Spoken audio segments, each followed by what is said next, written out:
T-minus 60 seconds and counting. We passed T-minus 60. 55 seconds and counting. Neil Armstrong just reported back. It's been a real smooth countdown. We passed the 50-second mark. Power transfer is complete.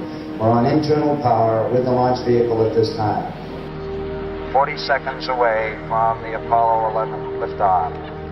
All the second stage tanks now pressurized. 35 seconds and counting. We are still go with Apollo 11. 30 seconds and counting.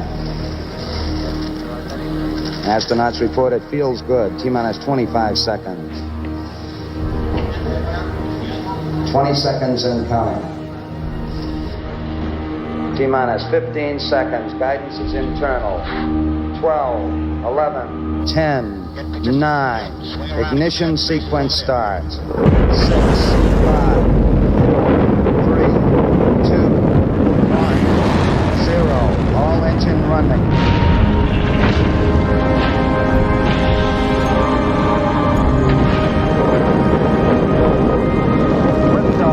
We have a liftoff, 32 minutes past the hour. Liftoff on Apollo 11. Power clear. Well, hello and welcome to the Bullpen. I am James Roy. As always, with me is Tom Chavarria. And yeah, it's the off season. We're here to talk some Texans stuff. We're in training camp month. We are inching closer at what feels like a snail's pace to what could very well be the greatest season in Houston Texans history. And to commemorate with my birthday discount at the Texans team store, I went ahead and got a Derek Stingley jersey, which I'm wearing right now. So excited about that. Got my PXG hat on. Maybe we'll talk some golf to start off the episode just to break the ice. Tom, how are you doing today? I'm good. Things are good with the off season. I do not have a jersey yet. It is on my list of things to do. Birthday's on the 26th, so maybe that's what I'll do for that. PXG, I love. I have a set of the 211 irons. I'm a big fan of PXG, and I love what they do for veterans. I need football tomorrow. I mean, I'm loving what the Astros are doing, but I would really like football too. Tom's been asking for football since before the draft. It's like, I need the draft tomorrow, and I need the season to start the next day. Boom. So, I mean, I agree with you. We got some activity on the Instagram chat, but before I address that, go ahead and drop your clubs, your preferred golf brand. Do you like one brand? Do you mix it up? Yeah. So I'm a brand guy, right? Like when I was a Callaway dude, I wanted everything Callaway because I felt like it really didn't make sense for me to either go buy TaylorMade fairway woods and then Callaway irons. There are some companies that only make irons or only make, like specific clubs. So I guess I get that, like a Scotty Cameron putter, right? That's a little niche, I guess. But as far as Scotty Cameron technically Titleist? Yes. So then, yeah, I mean, you just get the Titleist irons, I guess. But I mean, I think that's separate. You see guys that'll have, look, I'm going to use this putter and I'm going to use these irons and these this driver, these fairway woods, that kind of thing. But for me, if I can, I try to keep my whole bag the same. And for me right now, it is PXG. I have a PXG bag. I've got irons. I do still have a Callaway driver because I'm not good. And that driver is good. So like, I think I'd have to go out and get fitted for, It's actually funny you mentioned that because My Golf Spy just released their top 3 most forgiving drivers for this season. And the top 2 drivers for PXG drivers is the 0311 F something or another. You can get it for like $350 with your discount through PXG. I get that. I feel like in everything I do, I'm very much like a brand person. I want everything to match. Like when I wear, my Texans jersey, it's Nike, so I want to wear some Nike shoes and keep it all in the family. But also to that same extent, I'm an aesthetic guy, which it doesn't jive well with my skill level in golf. But if I like the way the new Callaway drivers are looking, so maybe I'll get a couple of those, and I like the way that the PXG irons look, so I'll go and grab those. If I have more money, I might grab the TaylorMade irons, honest, but I don't. So But so I don't mind mixing it up. At the end of the day, if there was a company like PXG does offer a bag deal. So like at the end of the day, but they stopped doing it for the 211s, I was going to do that. But yeah, I mean, I don't know. I think it can go either way. It's really just a matter of preference. In the chat on Instagram, we have Steven who's saying, "What up, G? Hey, Steven, what's up with you? We're just here to talk some Texans. We're excited to do that." We got JG the God 92.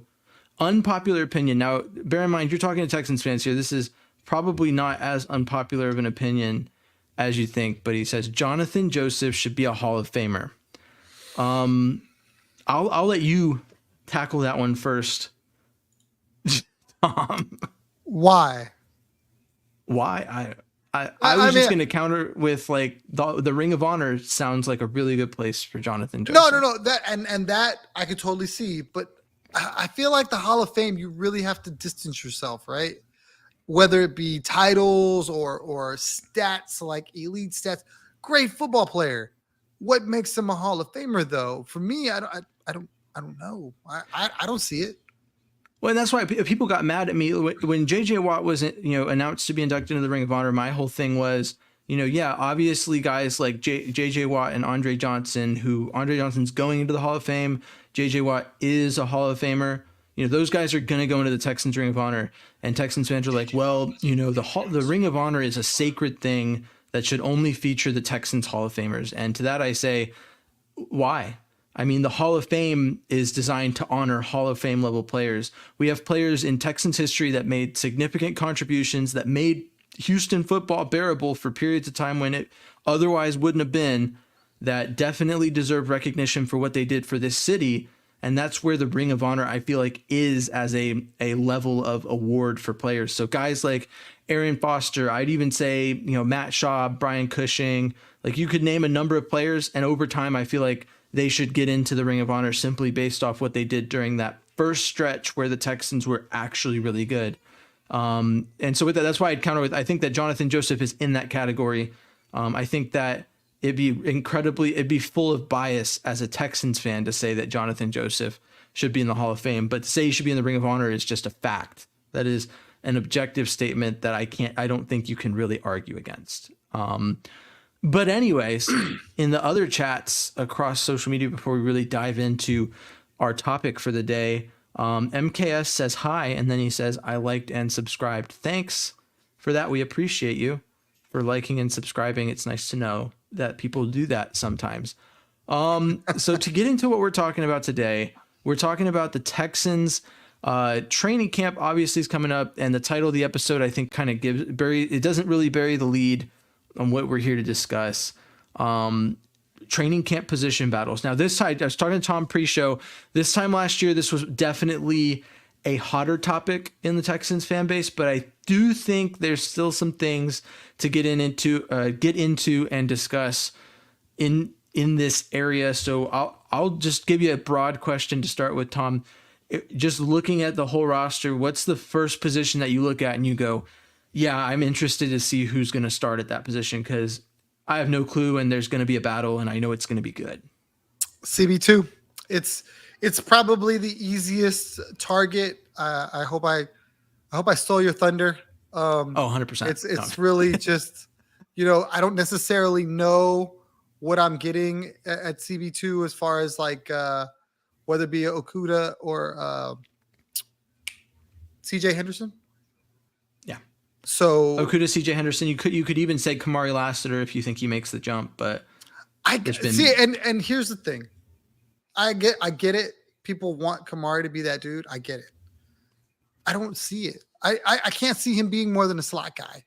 And maybe it's a size thing for me. You know how everybody wants, RB or not RB, I'm sorry.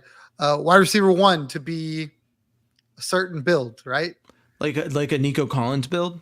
Exactly. That was your argument. Wide receiver 1 needs to look like this dude. It can't be Stephon Diggs. Well, in that same vein, Kamari Lassiter can't be CB2. He's 3, nickel, whatever. And he can be great, but Is he going to be the guy that you want on the outside going jump ball with Nico Collins? Probably not. I mean, I see your point, and cornerback was not necessarily. I felt like that's where you were gonna go, and so I wanted to give you that. I don't know if I have another answer, but I'm gonna come up with it here in a second. But to speak to your point, I think that we're stuck on size and speed, and I would say while it is important as a cornerback, I'd say relative to wide receiver, it's less important. Because what it's really about, you're at a disadvantage. You're sitting there and you're wherever you're set up, whether you're in press or you're playing a few steps back, the wide receiver knows what he's going to do and you don't. And so there's a certain instinctual aspect and there's a certain dog mentality that you want out of your cornerbacks, especially on the outside. Because if you can't hold it down on the outside, there's some dangerous things that could happen. You could set your safeties up to look really bad when it's really your fault. And so you're never going to let that go, are you? Whoa, I'm not referencing that. Okay. I'm saying that this is the reverse. Like imagine if Derek Stingley just, made Jalen Petrie look really good. Jalen Petrie's catching strays from our show, every show. I need it to be known that like, I want Jalen Petrie to do really well. I'm not trying to trash talk him right now. And I know that's anyone who's listened regularly probably took it that way. And I hate that because I like being critical, but I don't like it to come across like I have a vendetta against a player. So Jalen Petrie is James Roy's to calm that down. Jose Abreu. I feel like this is when I was talking about you being the president of the Dameon Pierce fan club, and you're just like, I gotta stop talking about Dameon Pierce because people are gonna think that try to keep it fair, baby. Player. Try to keep it fair. Trying to keep it fair. No, I feel you on that. But I think that, obviously it's been spoken about with Lassiter's 40 time. I don't know about the size concerns. I feel like he's at 6 feet. I'm pretty sure he's 6 feet. I'd have to look at it now because now you're casting doubt on what it was 5'11" believed to be like true. But I thought they made him undersized. I mean, even 5'11", right? Like as much as that's weird since that's about how tall I am, but like, he's not excessively undersized. He's got game speed. So I'm not concerned about his 40 time. And I think that like I said, it's more about the mental aspect of playing cornerback, like your ability to anticipate where the receiver is going and be there. So while it may concern some, I'm not one of those. So I think he's very firmly in that discussion. He's taken reps at the position more than was indicated by what, Nick Caserio had to say about his usage right after the draft. So, I mean, if at worst, if he's just, playing above his pay grade and plays nickel this year, I'm fine with that. But like, if he is the best option at cornerback, I think he should play it. And I don't think that he's not in that discussion. I think that that's a 3-person position battle. And there are players like take, for example, Miles Bryant, who's like a really good, nickel cornerback who's not going to be in contention to play CB2. Unless something goes really wrong during the season. If he's on the roster come opening day, he will not touch the field as a CB2. But Kamari Laster, I think, very well could. But I'm going to go with into the chat. I know it's not quite like, it might not exactly fit what I was asking, but we got someone on Instagram saying O-line. I'm going to hone in on that and say that it's not really the O-line because we all know that pretty much 4 out of the 5 slots have an expected starter that is not really fending off any competition to play that position. But left guard, the battle of the K Greens is going to be an interesting one in my opinion. Are we going to get Kenyon Green that was picked in the top 15 of the draft, a player that was expected to be a run blocking left guard that's serviceable and plays up to what is expected of him? Or are we going to get the veteran Kendrick Green, who showed a lot of what we wanted to get out of Kenyon Green? So that's already confusing me.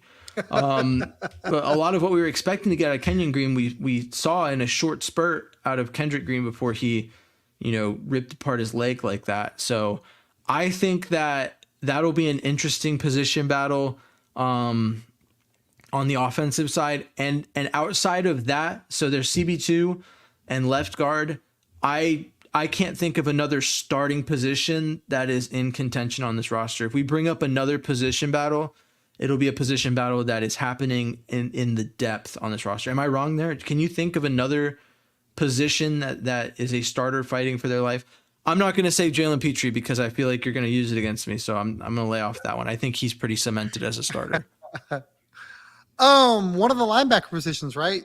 I would think probably Will or what's the other one? Sam. Will or Sam? I mean, if we're talking about the two starting linebackers in a typical nickel scheme, it's Azeez Al-Shaair and Christian Harris. There's no question.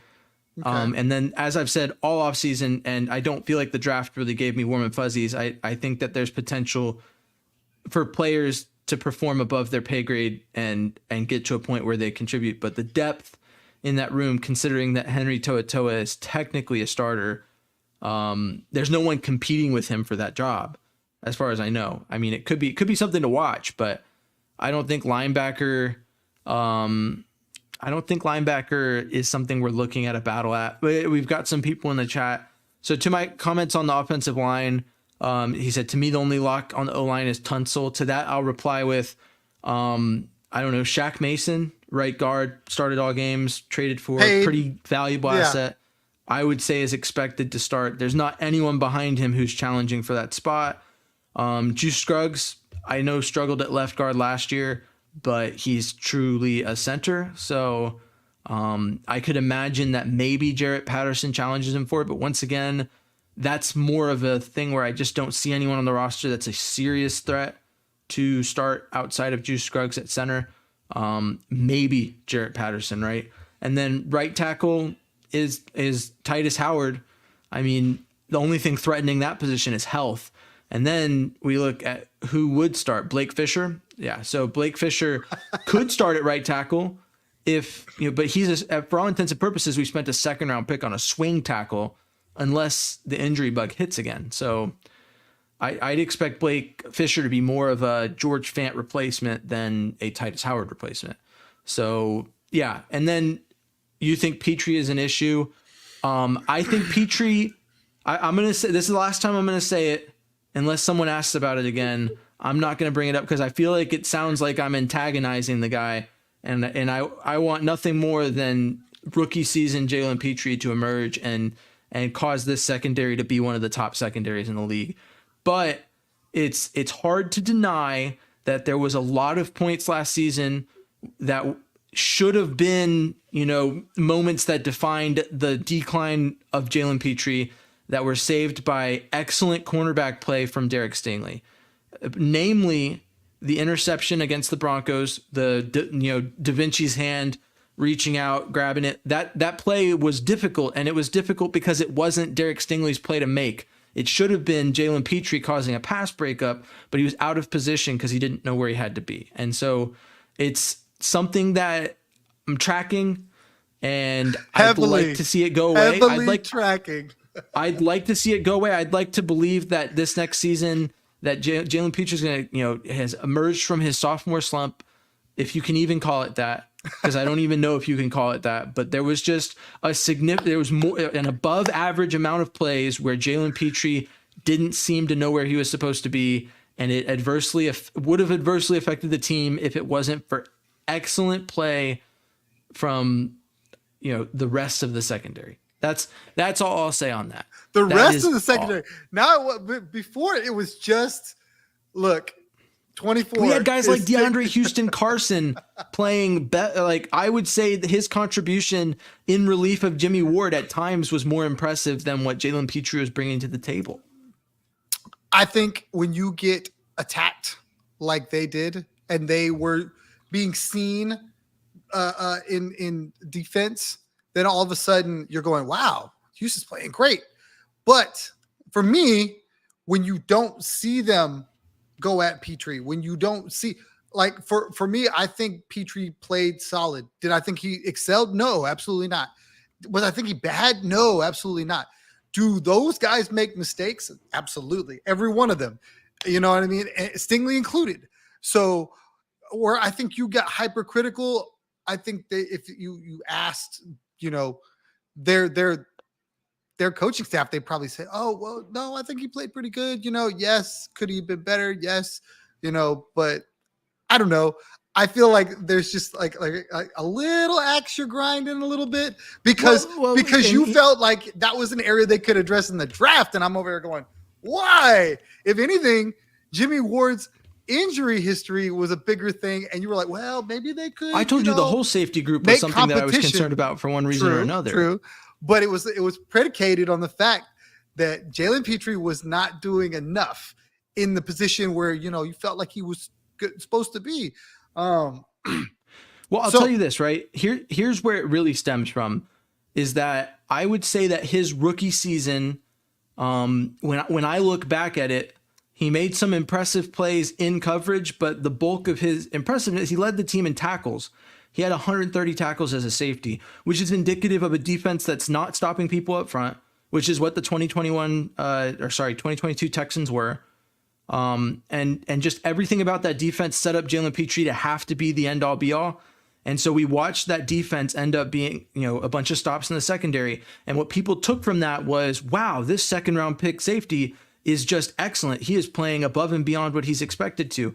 And that's great and even in that, we all, the common thing that was being thrown around, Jalen Petrie would miss tackles, but he had such ample opportunity to make tackles because of how bad the front of that defense was, that he actually made that many tackles only because he had such massive opportunity. It'd be like hitting, like Kyle Schwarber. Hits a lot. Or is it Kyle Schwarber? I may be blanking, but he had an incredibly low batting average and just absolutely awful in every way. But he could hit a homer, and that's like a lot of what it felt like. And we're like, oh wow, that's pretty impressive. But we really wish that you'd do the other parts of your job that are pretty important. And so for me, watching that and then watching what Jalen Petrie put on the field in year 2 just confirmed that it was never really called upon to do those responsibilities because the team was so bad that by the second half, teams were not passing on the Texans. So he was never really tested as a cover safety. And then when he was tested, because the team was in games now, he was bailed out by Derek Stingley. And I don't want it. And I hate that we're having this conversation because I feel like this is the one time no Texan player will ever watch this podcast, but I know that this is the one time that someone's going to be like, yo, Jalen, check out what your boy James is saying about you. James Roy had a lot to say about your play your first 2 years in the NFL. He's got the and he's going to he's going to do a screen record, quote tweet, like Shaq Mason did when they're writing off the O-line. Yes. He's just like, okay, cool. Like Ryan from The Office, just like, I'm adding you to my list. And it's like, I don't want that. I don't want any players to have ill will towards me, but I'm just saying what I'm seeing. And so, I said, I don't think he was truly tested in certain areas year 1, and then he was bailed out year 2. So year 3, what happens when Derek Stingley can't bail him out? What happens when he is tested in those areas? Because the Texans will be in close games and other teams will be targeting the deep parts of the field in an effort to expose that. Then what are you left with? And the hope for me is that Jalen Petrie in year 3 is the mature safety that the Texans need, that is where he needs to be and makes those plays. And that he just really caught really good breaks his first 2 years where the expectations were low.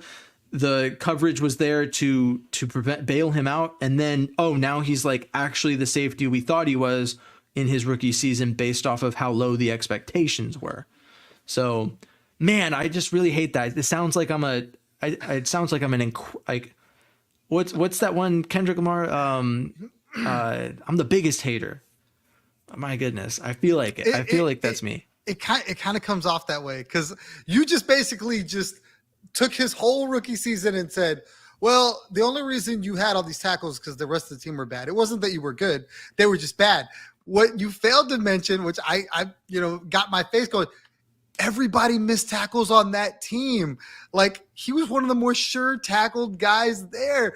And I think that gets lost in the situation. You look at some of the play from other positions, especially some of the other corners not named Derek Stingley because he was injured, which I would also like to point out the best ability is availability. Guess who's played 32 games in 2 seasons? Guess who hasn't? I mean, I get it. Could he be better? Absolutely. I guarantee you, to a man, he would say, hey, I'm trying to be a better safety every day. But I think sometimes the hypercritical, hey, well, this is bad. And I'm like, man, guys are going to make mistakes. When you use the baseball reference, do you realize in baseball, if you bat 300, you're a Hall of Famer. That means 70% of the time you have failed. So and that's why I referred to Kyle Schwarber, because he was batting 150. But I'm not even talking about that. I'm just talking about 300 is Hall of Fame. So if you apply that to football, where it's like, okay, if they have 10 tackles and they miss 7 of them, the three of them, if they save the game, you're going, hey, Jalen Petrie made a play, saved the game, changed the game, interception, changed the game, forced fumble, changed the game. You know what I mean? And all it takes is one, right? And that's where I'm coming from, but I'm being a pessimist. I'm usually the optimist. I'm taking the pessimistic route. I'm being the one who's like, it takes one play. And if that one play is Jalen Petrie thinking he's supposed to press and a receiver getting behind him without Derek Stingley being back there and then scoring a touchdown, that ultimately causes the Texans to not win the game and adversely affects the season's outcome, I'll be looking back at it. I'm not going to be tracking it super closely, but I will tell you this: if it's that significant, I'll be able to recall it at the end of the season, and I'll be pulling receipts in that way. I'll be looking through highlights on YouTube. Like, remember that one time that Jalen Petrie was so very obviously out? No, I'm just kidding. I'm not going to do that. The number on the jersey is 24. This is a Derek Stingley Jr. jersey. This is a Derek Stingley Jr. show. Yeah, it is. I'm N1 Texans fan, N1 Derek Stingley fan. There we go. It's actually funny that I say that, because when I sent my dad to the team store to pick these up because I was out of town, or because he's in town, I was like, yeah, I want a home Tank Dell jersey for my wife, and I want the H-Town Will Anderson Jr. jersey, and they didn't have it in my size. And I said, okay, what about the red Will Anderson jersey? Didn't have it in my size. The white Will Anderson jersey didn't have it in my size. What about the red Derek Stingley jersey? What about the H-Town? No, okay. What about the white Derek Stingley jersey? Is the only one they had in my size. Yeah. I'm just like, good grief. I don't know if the pricing's different in the team store in person versus here. I'd have to look back, but I know that as a season ticket member, I got the half off during my birthday month, so I had to make sure I took advantage of that. 2 jerseys for the price of 1. Hard to beat. We got a couple things in the chat to catch up on. Landon is wondering when the free Texans jersey is going to be given away. That'll be this Saturday. I think I'm leaning towards the nighttime. I didn't put out a specific time of day, but I'm thinking I'm going to lean towards like 8 o'clock Central Standard Time. So just make sure that you're keeping an eye out on your DMs.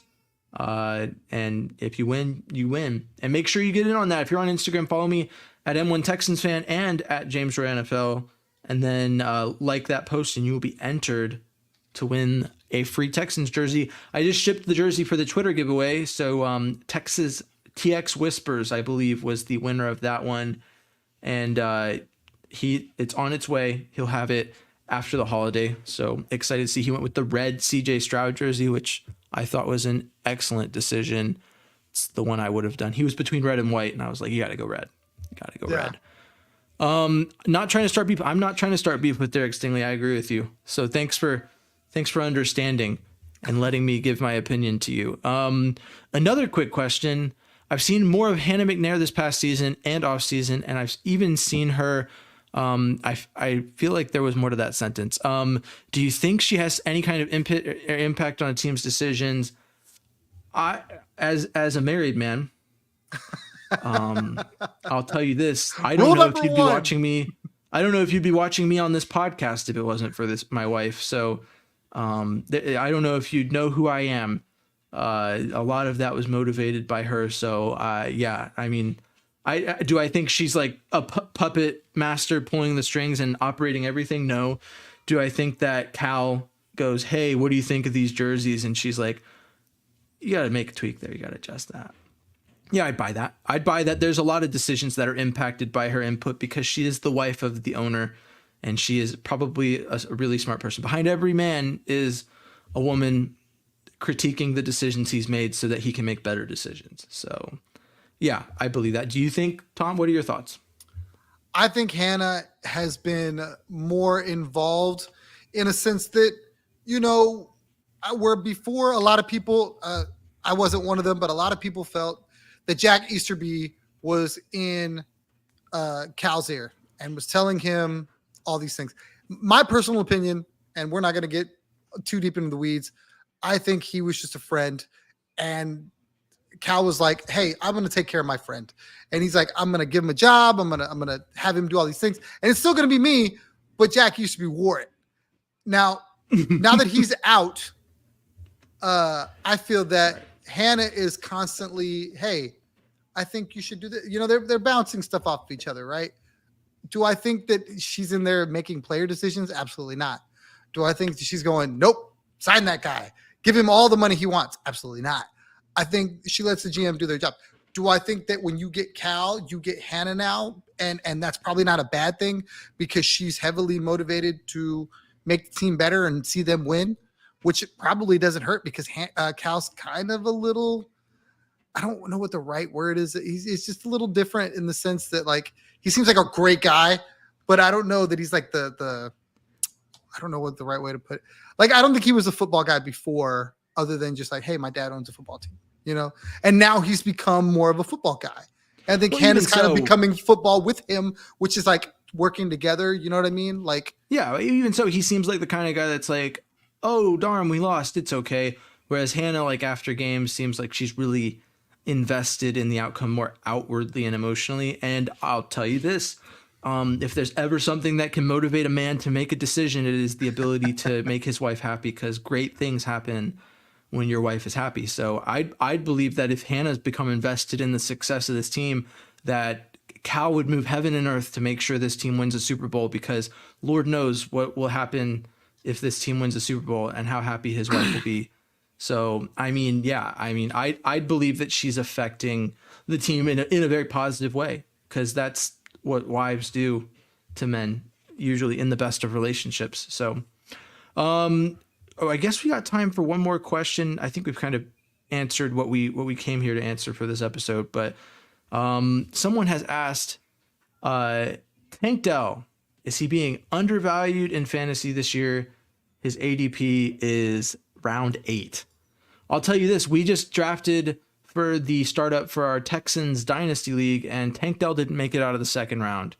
So that's not very representative of where he's actually going, but I need to do a league where there's not all Texans fans in it so that I can see where he should go. Because, man, I was hopeful to get one of Nico Collins or Tank Dell, and that did not happen. Tom, I'll let you go first. What do you think? Too high or too low? I don't think he's being undervalued when you look at the totality of the team. When you think about where the offense is and who all has to get fed, it'll be really interesting to see what Tank's end of season numbers are. We know the value of Tank Dell. I think if Tank Dell was on another team where it wasn't this loaded top to bottom with talent basically at every skill position, that's probably something that CJ is going to be like, I got to get, Kate Stover involved a little bit. I got to get, Joe Mixon the ball. I got to get, I don't want to say Nico, but obviously Nico, I'm thinking of like John Mechie. I got to get him a ball. He's got to get the ball around so many different ways. I think that's going to impact Tank Dell's numbers. And I think the sharp fantasy guys will tell you, okay, you don't want to let him get past round 8 because there's not going to be guys better than him. And if somebody gets hurt, that changes the game. But at the start of the season, is he going to go get you 10 balls for 200 yards? Probably not. The guy that took him in the second round is probably not starting him because you're going to go, okay, he's maybe my wide receiver 3, maybe my wide receiver 4. I don't know. It depends on how deep your league is, right? Yeah. Obviously. But I mean, I think ours is 12. So yeah, maybe he's your wide receiver 3, but maybe not. I mean, in our league, there's 3 wide receiver slots and 3 flex slots. So, or maybe it's 2 wide receiver slots. I'm the commissioner. I should really know that. But either way, I think that round 8, that's where I'm looking for my last like starting level player, and I think that Tank Dell will produce at a starter level. I think that between Diggs, Nico Collins, and Dell, that you have three guys that will contribute at a level that's worth having in the flex at a minimum. And I think that two out of the three of them will be, wide receiver 1, wide receiver 2 level players on a fantasy roster. Do I think that round 8 is too low? When I'm remembering back to what was available in round 8, I'm thinking Tank Dell is probably like more of a maybe 5th or 6th round player. Like for me, I'm not waiting until round 8 to approach him. If he's there in the 4th round, and the 5th round, I'm contemplating taking him. So I think it's a little low, just a little bit. But on that note, I think we'll move to bring this to a close. We're going to keep these off-season episodes a little shorter until things start to pick up. But thanks for tuning in. Like I said earlier, if you're trying to get actually, I just saw this comment and I have to say this. In a non-Texans filled league, do y'all think CJ goes over Mahomes in most leagues? No. Well, it actually depends. In Dynasty, maybe. But even then, I'm not fully sure on that. I think that CJ goes really high.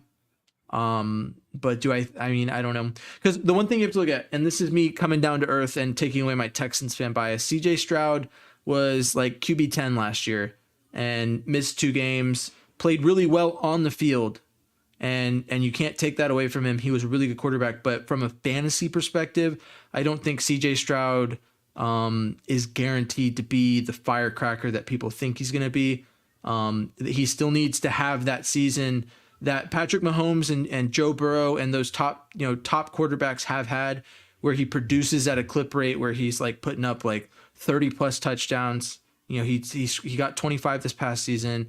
And he's putting up closer to 5,000 yards and maybe even breaking 5,000. So I think from a fantasy perspective, I have to bring him back down to earth and think to myself, why did he go number 1 overall in this Texans fantasy league? Because I didn't think anyone was going to touch CJ Stroud until maybe the 2nd or 3rd round. But that was just me.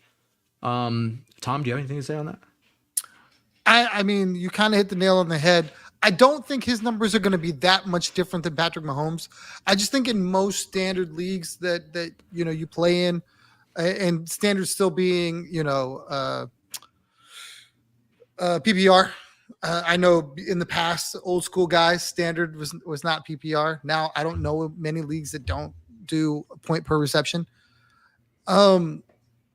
He's still going to be one of the top 3 quarterbacks taken, and it's just really what you think the season's going to look like. In Cincinnati with Joe Burrow, their running game kind of regressed, right? They lost Joe Mixon. I think they're going to throw the ball all over the yard. That's what they kind of want to do. In Kansas City, Patrick Mahomes is also going to sling the ball over the yard.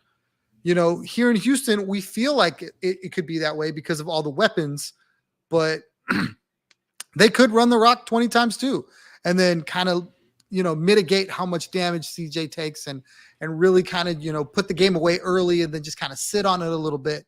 So I don't know if that translates into the fantasy production that, the top quarterback will be, whatever that is. It's probably Lamar Jackson because he's that dual threat dude. And yeah, that's the name that's probably people should be talking about instead of the. A lot of times I don't include Lamar Jackson in that discussion, as bad as that sounds. Like, he is a quarterback.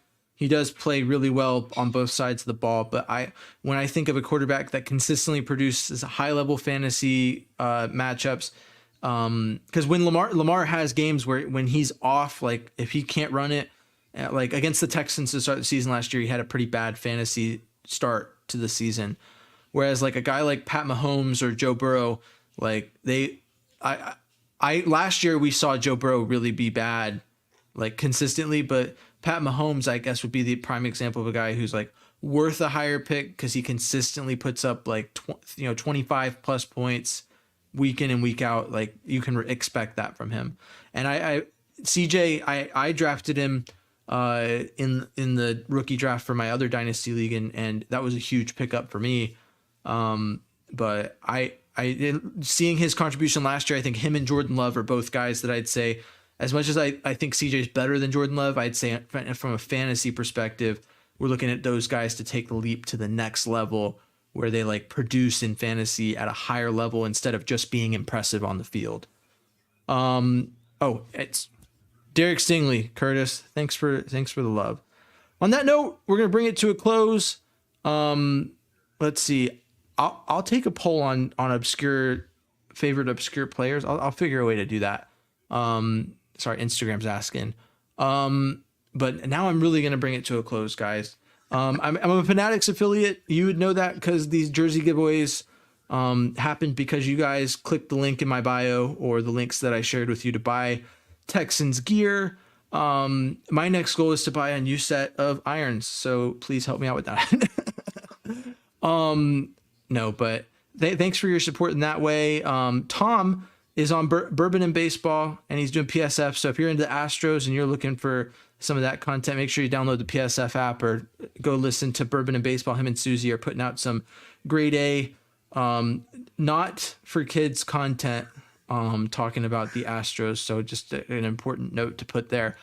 Tom is on Instagram. He's TCTom1, and he's also on Twitter at Third Coast Tom. So if you want some Third Coast Tom therapy, those are the places you can get it at. I usually put it out. Sorry, I got derailed there, but the discounts, they usually have 25% off or free shipping on any given day. This weekend with the 4th of July, there's going to be some bigger sales. So I'd be looking, if you look on my story right now, I just posted a hoodie that was like $75 and it's discounted down to $30. So that's a steal. It's not available medium, but the other sizes are still there for now. So make sure you hop on that.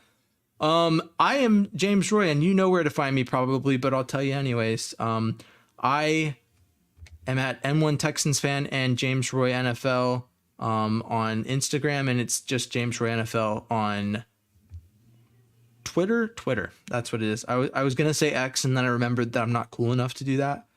So yeah.